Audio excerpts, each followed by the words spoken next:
Let's go ahead and see what cylinder number 1 compression is. And we know it's more than 120 for sure. Yeah. Go ahead, give it a try. Okay.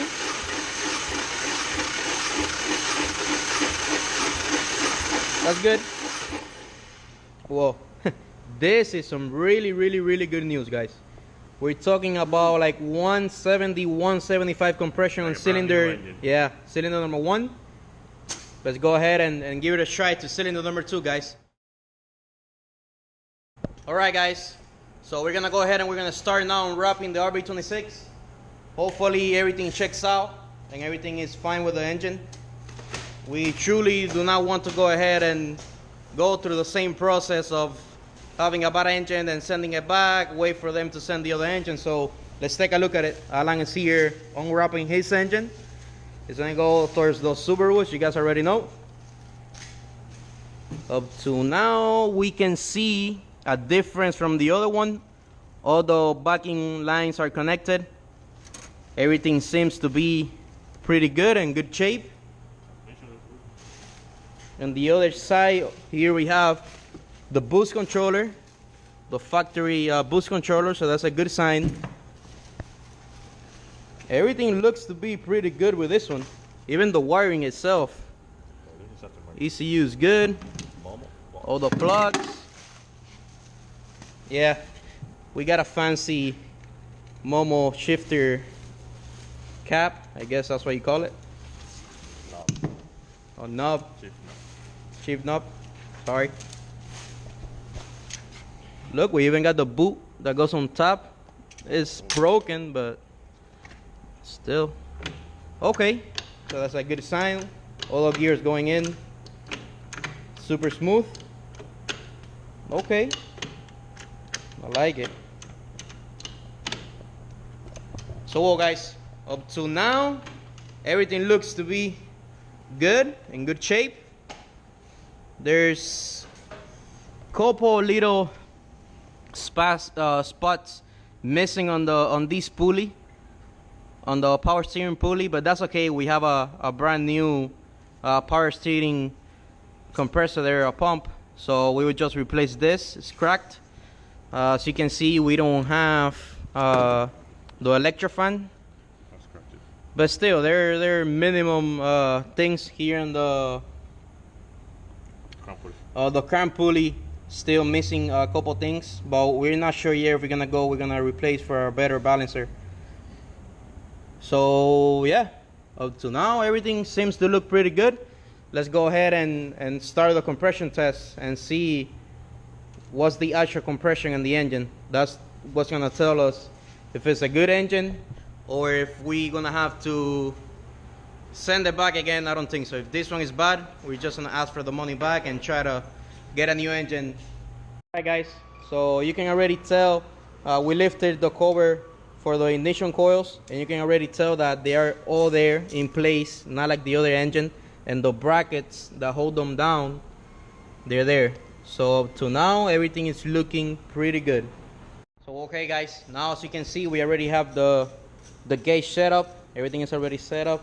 We had to split the wiring of the harness to get the power cable going to the starter and the one that triggers their starter to initiate the crank. And once we were trying, we get the first attack, but it seems like the starter is just stayed shut. If we're gonna take it out, Alan was taking it out right now to try it outside, and if it's not working, locally we have another starter from the old engine that we bought. So if anything, we're gonna go ahead and swap them out real quick so we can go ahead and do the compression test. Okay guys, so we're gonna go ahead and we're gonna give it a try now with the starter outside. Let's see if it's stuck shut or if it wants to crank. Here we go. Okay. That's turning. It's turning. So let's put it back in real quick and do a second try. Okay guys, so we had to go ahead and steal the starter from the other engine, the old engine.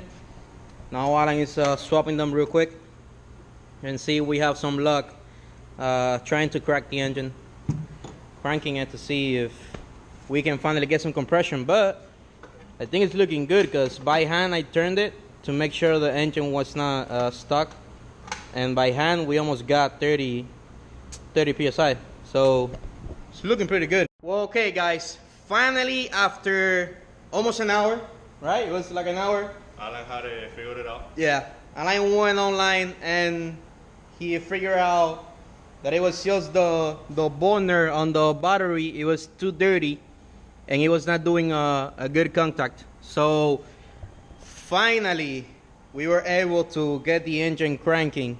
So let's go ahead and see what cylinder number 1 compression is. And we know it's more than 120 for sure. Yeah. Go ahead, give it a try.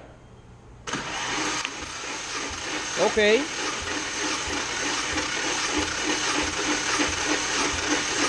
That's good. Whoa. This is some really good news, guys. We're talking about like 170, 175 compression on cylinder. Yeah, cylinder number 1. Let's go ahead and give it a try to cylinder number 2, guys. Hopefully they stay consistent all the way through the 6 of them. Let me see if I can try to do this one-handed right here. I'm trying to help me out right there. No, you're gonna have to do it. So okay, this is cylinder number 2. Go ahead. Super good compression, guys. 175, 170 to 175, same thing. I'm liking it, guys. Let's go ahead and try cylinder number 3 now.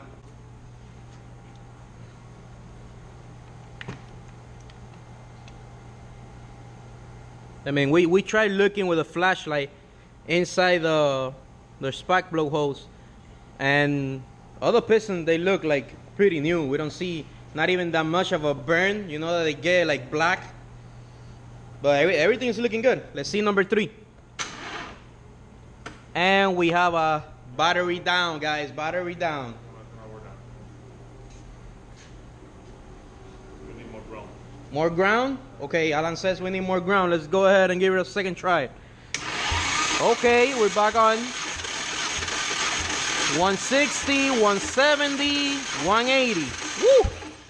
180, guys. Looking real good. Real good. I think the Subaru is gonna get a new heart and a good one. Let's try cylinder number 4.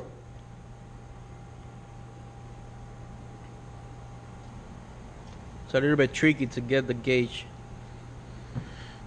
Okay, let's release the air. 0. This is cylinder number 4. Go ahead. Okay, I'm liking it. 160, 70, 180. 180, guys.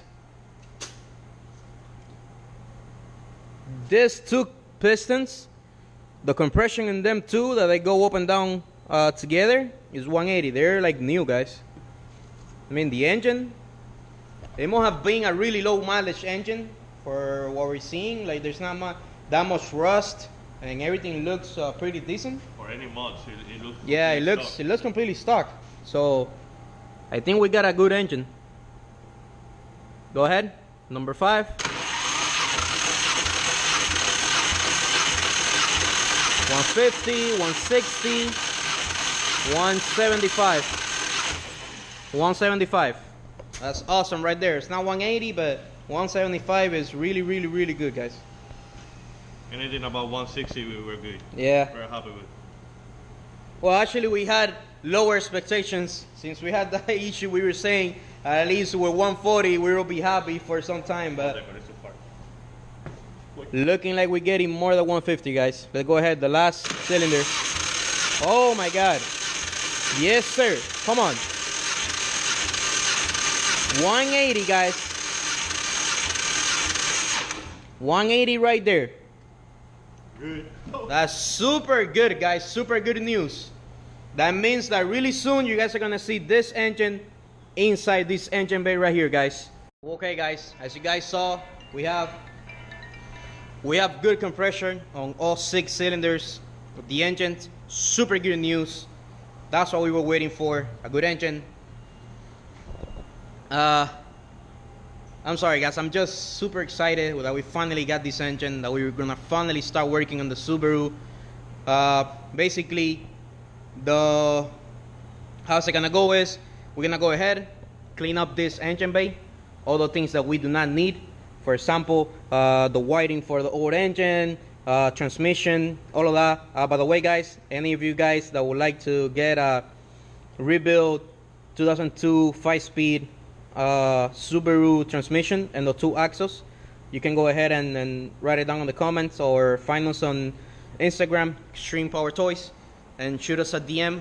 We will give you guys a good deal. Anyways, we're not gonna be using that tranny. Okay guys, stay tuned for the R32 project, which is gonna be a monster once it's done and out to the streets again. Stay tuned for the Subaru, the videos up to come, and of course for the main build of the shop, the hatchback. It has been down for a little bit right now.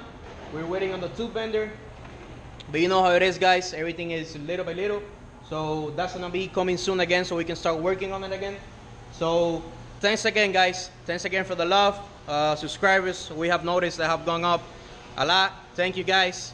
If you like the content, please subscribe, like, comment. So see you in the next one guys.